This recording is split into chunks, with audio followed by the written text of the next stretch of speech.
और ईवीएम के बारे में थोड़ा ज्यादा जानकारी देना है, क्योंकि मेरा बैकग्राउंड थोड़ा इंजीनियरिंग बैकग्राउंड से हूं, सेमीकंडक्टर या वीएलएसआई इंजीनियरिंग, और उसके बाद आईएएस ऑफिसर के नाते 3-4 इलेक्शन करा चुका हूं, तो दोनों तरफ से थोड़ा उसके बारे में नॉलेज है। पर वहां पहुंचने से पहले मैं कुछ सवाल पूछना चाहूंगा। काला धन मिटाना चाहिए कि नहीं? हाँ या ना? भारत एक होना चाहिए कि नहीं? हाँ, वन इंडिया।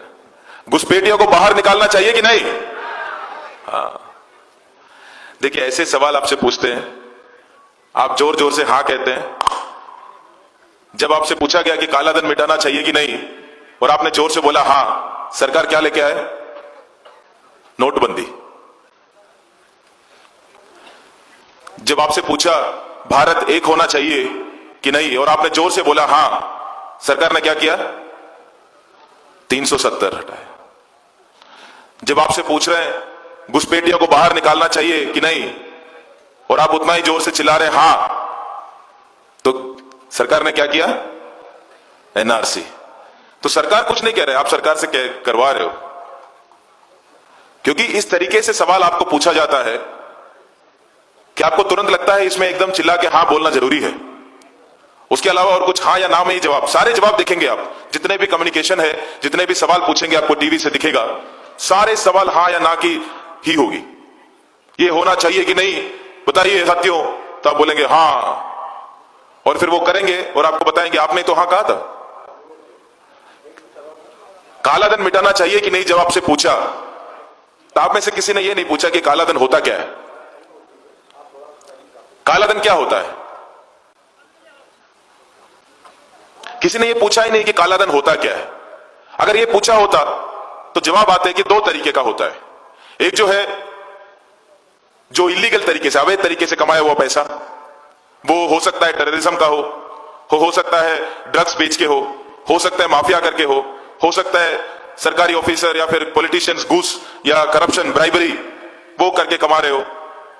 ये सारा जो है अवैध तरीके से कमाया हुआ पैसे, उसको काला धन कहते हैं। और दूसरे तरीके का भी काला धन है, वो है अनडॉक्यूमेंटेड, जिसका कोई डॉक्यूमेंटेशन ना हो। तो जैसे आप एक ऑटो रिक्शा पकड़ के जाते हैं और आप उसको 100 रुपया देते हैं, आपको कोई पर्ची नहीं देता। वो जो ट्रांसैक्शन है वो डॉक्यूमेंटेड ट्रांसैक्शन नहीं है।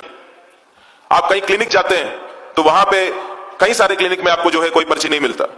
आप दुकान जाते हैं कोई पर्ची नहीं मिलता। कई सारे लोगों को जो रेडी पे सब्जी बेचते हैं वो पर्ची नहीं देता। बस में चलते हैं पर्ची नहीं देता, कहीं भी नहीं होता। इंडिया के 80 से 90% जो इकोनॉमी जो है वो इनफॉर्मल इकोनॉमी है, जो बिना ये कागजात, बिना ये डॉक्यूमेंटेशन के चलते हैं, और उसमें कई सारे लोगों की आमदनी भी ठीक ठाक है। तो जब वो भी काला धन है, अब मैं दोबारा ये सवाल पूछता हूं, काला धन मिटाना चाहिए कि नहीं? काला धन होता क्या है? अभी बता तो दिया काला धन क्या होता है। काला धन मिटाना चाहिए कि नहीं? देखो, ये हम लोग जैसे समझते हैं एक मुद्दे को, तो हमारी जवाब बदलने लग जाता है, और हमें ऐसे लगता है कि कोई भी सवाल की जो है जवाब सिर्फ हाँ या ना में ही देना जरूरी है। ऐसा नहीं है। कोई आपको हाँ या ना के सवाल पूछते हैं, उसका जवाब एक दूसरा सवाल हो सकता है। उसके अगर आप सवाल पूछते, अब मजबूरी में ना रहे कि आपको हाँ या ना में जवाब देना ही है, नहीं। अगर काला धन मिटाना चाहिए कि नहीं आपसे पूछते और आप बोलते कि काला धन है क्या, पहले इसके बारे में बताओ, समझाइए। भारत एक होना चाहिए कि नहीं, तो आप पूछते कि भारत क्या अभी एक नहीं है क्या? आप एक होने का मतलब क्या समझते हो? क्या करना चाहते हो कि एक करने के लिए? भारत अभी एक नहीं है, या किस तरीके से करना चाहते हो? घुसपैठियों को बाहर निकालना चाहिए कि नहीं, तो आपको पूछना चाहिए क्या घुसपैठिया है कौन?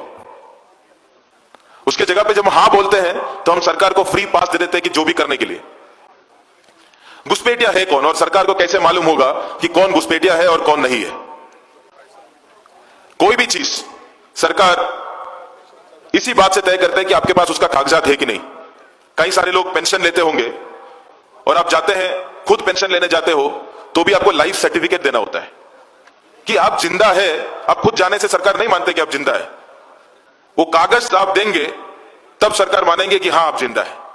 अगर मान लीजिए पिछला कई 2 साल का आपने देना भूल गया, और इस साल आप चले गए तो सरकार पहले बोलेंगे कि पिछला 2 साल के लेके आओ, तभी मानेंगे कि इस साल जिंदा है। किस बात पे तय करते हैं? कागज पे।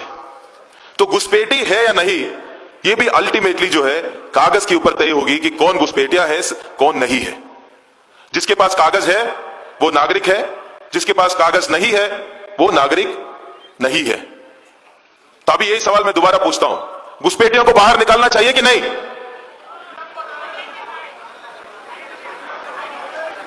तो कम से कम हाथ तो नहीं बोल रहे हैं।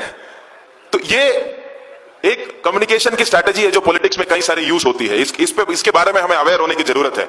हम यहां पे तो अवेयर लोग हैं, यहां पे एजुकेट, मतलब कई सारे इसके मुद्दे के बारे में जानकारी है, ऐसे बैठे हैं। पर आप जाएंगे गांव में अपने अपने जगह पे, उनको भी पूछेंगे इस तरीके से, जब सवाल आता है तो आपको क्या बोलना है, क्या जवाब देना है। एक नागरिक को कभी सरकार के सवालों पर जवाब देने की जरूरत है ही नहीं।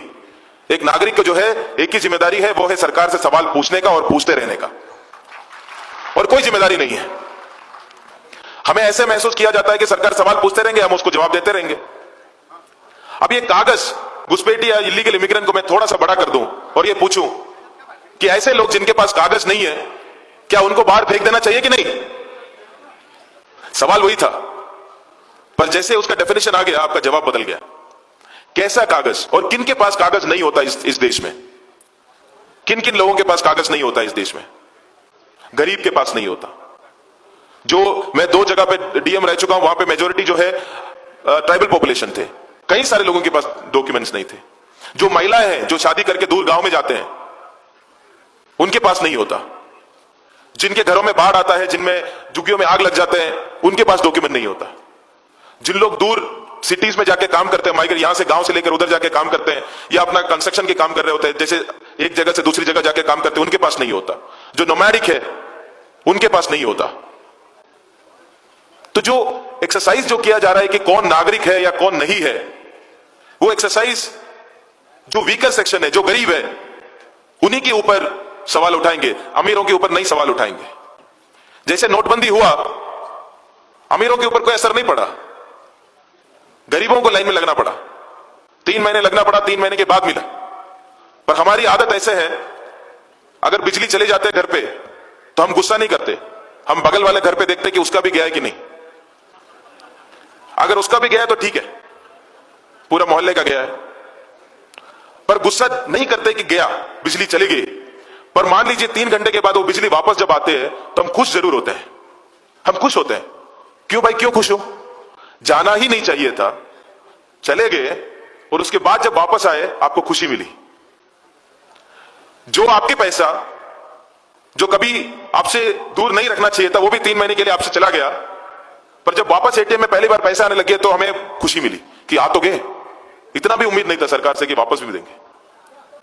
नागरिकता भी ऐसे ही है, जब छीनी जाएगी तब आपको लगेगा कि अपनी गलती के कारण है, क्योंकि हमारे पास डॉक्यूमेंट नहीं है। परसों का ही स्टेटमेंट है गवर्नमेंट का, आधार कार्ड नहीं माना जाएगा, पासपोर्ट नहीं माना जाएगा, वोटर आईडी कार्ड नहीं माना जाएगा, नागरिक है या नहीं है इसमें से कुछ नहीं माना जाएगा। ये गवर्नमेंट ऑफिशियल का स्टेटमेंट है, माना क्या जाएगा फिर?